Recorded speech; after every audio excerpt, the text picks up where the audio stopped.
నమస్తే అండి. మేడం చెప్పండి. శ్రీనివాస్ చౌదరి గారు బాగా మాట్లాడారు. కొన్ని పాయింట్స్ బాగా చెప్పారు.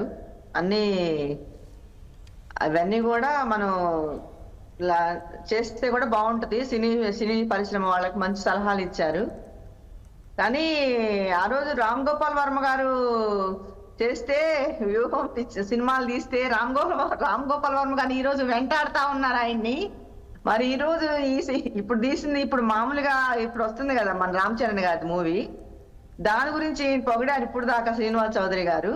అది ఎలా ఉందంటే ఇప్పుడు గత ప్రభుత్వం అంతా ఒక మ్యాటర్ ఎలా చేశారంటే అన్నగారి కొడుకు కోసం పవన్ కళ్యాణ్ అన్ని కూడా ఒక వ్యూహం లాగా చేసి ఇవి లేని ఉన్నట్టు ఒక నాని గారి వాళ్ళ వైఫ్ ని జయసుధ గారిని వీళ్ళందరినీ కూడా ఒక ఇబ్బందికరం పెట్టేసి లేని ఉన్నట్టు కూడా చేస్తా ఉన్నారు.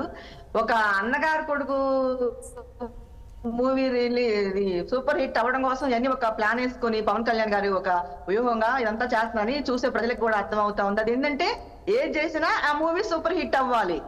ఏంది మన ఆంధ్ర రాష్ట్రంలో గానీ తెలంగాణలో గానీ అక్కడ సూపర్ హిట్ అవ్వాలనే ఒక ప్రయత్నంగా పవన్ కళ్యాణ్ గారు ఒక వ్యూహ రచన చేశారన్నట్టుగా అనిపిస్తా ఉంది. అందరికీ వర్తిచ్చిద్దండి. ఇప్పుడు రామ్ గోపాల్ వర్మ గారు తీసినప్పుడు ఈ మా మీద తీశారు, టీడీపీ వాళ్ళకి సంబంధించింది చేశారు, అట్లా చేశారు ఇట్లా చేశారు అన్నప్పుడు ఈ రోజు ఎందుకు తీయాలండి? అందరికీ వర్తించదు అది. ఇప్పుడు ఒకళ్ళ చెప్పే ముందు మనం కూడా అది నిజాయితీగా చెయ్యాలి కదా, అది తప్పు కదా. ఇప్పుడు అన్నగారు కొడుకు సినిమా రిలీజ్ అవ్వకముందే ఇది ఇంత చర్చ బాగా చర్చ అయిపోయిందండి. 2 రాష్ట్రాల్లో కూడా ఇది ఏంటంటే పోయిన ప్రభుత్వాన్ని అంతా విమర్శించి వాళ్ళందరినీ ఒక ఇబ్బందులు పెట్టి చేయాలని ఒక వ్యూహం ప్రకారంగా చేస్తున్నారు. అందరూ తెలిసిపోయింది, కనపడతా ఉంది. అది చూస్తున్నాం కదా. అక్కడ ఆయన మాట్లాడింది కూడా దిల్ రాజు గారు మాట్లాడారు కదా.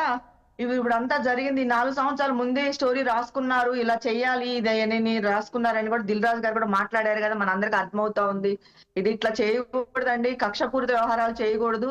సినిమాలంటే అందరం చూసి చక్కగా మరి శ్రీనివాస్ చౌదరి గారు చెప్పినట్టు ఒక మూవీకి వెళ్ళామంటే కూడా ఫ్యామిలీతో పిల్లలతోటి అందరితో వెళ్ళినప్పుడు కూడా చూసే విధంగా బాగుండాలి. కానీ అక్కడ మనకి రాజకీయాలు చూపించి యువతలో ఇబ్బంది పెట్టి ఆ పార్టీ వాళ్ళు ఈ పార్టీలను ఉండకూడదండి. మరి వీళ్ళు వాడుకుంటున్నారు, వాళ్ళు వాడుకుంటున్నారంటే పవన్ కళ్యాణ్ గారు సినీ ఫీల్డ్ లో ఉండి ఆయనకు ఆదాయం సరిపోక రాజకీయాల్లోకి వచ్చారు. రాజకీయాల్లోకి వచ్చి కూడా ఇంక దీన్ని ఏమంటారు, ఇది కూడా రాజకీయం చేస్తా ఉన్నారు. ఇక కాదండి ఇప్పుడు ఎలా ఉందంటే చూస్తానికి ఎంత ఎట్లా మనకి చూసే వాళ్ళకి అర్థమైపోతా ఉంది.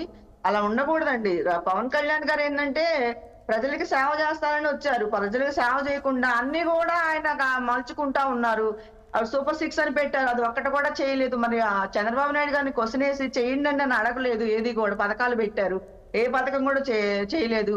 అమ్మఒడి అని పెట్టి అమ్మఒడి పథకం ఇంట్లో ఎంతమంది పిల్లలు ఉంటే అంతమంది చేస్తానని కూడా చేయకుండా ఎంతమంది ఉంటే అన్ని 15,000 వేస్తానన్నారు. ఇంటింటికి 18,000 అన్నారు. 15 ఇప్పుడు 3 4 ఉన్నాయి 15,000 వేస్తానన్నారు. ఒకటన్నా అమల్లోకి తీసుకురాలేదు. ఎన్ని అడగాలి కదా పవన్ కళ్యాణ్ గారు. ఇక్కడ కూడా రాజకీయం చేస్తారండి. ఇప్పుడు అది న్యాయం అన్యాయం అడుగుతానేనన్నారు, నేను నిజాయితీ పరుడు అన్నారు. ఏదే ఇయ్యాలి నిజాయితీ ఏదండి? ఎక్కడ కనిపిస్తా ఉందండి? ఎక్కడన్నా కనిపిస్తా ఉందా నిజాయితీ? ఎక్కడ కనిపించలేదు. అన్యాయం అక్రమం కనపడతా ఉంది, అన్యాయం అక్రమే కనపడతా ఉంది. ఇది చాలా ఘోరం అండి. పవన్ కళ్యాణ్ గారు ఏది చేసిన డబ్బు కోసం చేస్తే చాలా తప్పండి. డబ్బు ఉన్నంత వరకే మనం పెట్టుకోవాలి, కానీ ఎక్కువైతే కూడా అది ప్రమాదం అండి. డబ్బు కోసం మనం రాజకీయాలు చేయకూడదు, సినిమాలు కూడా చేయకూడదు.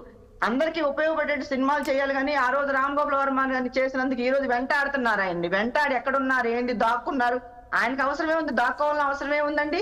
ఆయన కూడా మూవీగా చేసింది ఆయనకి. మీరు తప్పు ఎందుకు పడుతున్నారు? మరి ఈ రోజు తీసారు ఈ రోజున మన రామ్ చరణ్ గారి ఇది కూడా తప్పే కదా. ఆయన కూడా వెంటనే డైరెక్టర్ ని వీళ్ళందరూ నిర్మాతలు వీళ్ళందరినీ కూడా తప్పు పట్టాలి కదా. ఒక్కళ్ళనే తప్పు పట్టడం తప్పు కదా. రామ్ గోపాల్ వర్మని తప్పు పట్టి అది కూడా దాక్కున్నారు, అక్కడున్నారు ఇక్కడున్నారు అని వెంటాడి మేము పోలీసులు అక్కడ తిరుగుతున్నారు, పట్టుకోవడానికి తిరుగుతున్నారు, కనపడట్లేదు అని దాక్కున్నారు. ఎన్ని విమర్శలు కూడా చాలా తప్పు. పవన్ కళ్యాణ్ గారు తెలుసుకోవాల్సింది ఏంటంటే ఆ రోజున మీరు మాకు అపోజిషన్ లో ఉన్నప్పుడు మీరు మాట్లాడిన మాటలు ఒక్కటి కూడా మీరు నెరవేర్చలేదు, నెరవేర్చాలి. ఓకే మేడం, ప్రతిదీ ఒక్కటి కూడా నెరవేర్చకుండా మాట్లాడారు. ఈ రోజు నెరవేర్చాలి. మేము డిమాండ్ చేస్తున్నాం మీకు పవన్ కళ్యాణ్ గారు. మూవీస్ లబ్ధి పొందుతామా, రాజకీయాలు లబ్ధి పొందుతామా, ఒకటైనా మంచి పని చేయండి, పేదలకు మంచి చేయండి. ఒకటన్నా మీరు పథకాలు చేయకుండా సినిమాల్లో కూడా యూజ్ చేస్తున్నారా? సినిమాల్లో కూడా అన్నగారు కొడుకు బాగుపడాలి, మేము బాగుపడాలి అన్ని మీరు బాగుపడటమే కోసం ప్రజలకి ఏం చేసేదేం లేదు. కాదు, ప్రజల లబ్ధి కూడా ఏం లేదు. ఇది అన్యాయం అండి, చాలా అన్యాయం. పవన్ కళ్యాణ్ గారు కూటమి Yes. ప్రభుత్వం వచ్చింది, ఆడకెళ్ళి ఆడ ప్రధానమంత్రి గారిని 100 సార్లు వెళ్ళి కాళ్ళు పట్టుకొని అలా ఇన్ని అన్యాయాలు చేసి అకృతాలు చేసి గెలిచింది దీనికోసమా? Right. కాదండి, ప్రజలకు ఏ సేవ చేయకుండా మీరు అక్కడికి వెళ్ళి అంత బ్రతిమలాడుకొని మోదీ గారిని 100 సార్లు కాళ్ళు పట్టుకొని తెచ్చి ఇవ్వాలని అన్యాయంగా గెలిచింది వీటి కోసమా? మళ్ళీ వస్తాను మేడం.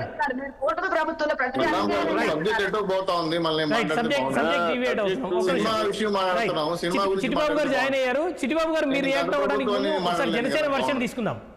జనసేన వర్షన్ తీసుకున్నాక మీ దగ్గరకు వస్తాను చిట్టిబాబు గారు. ఓకే. రైట్.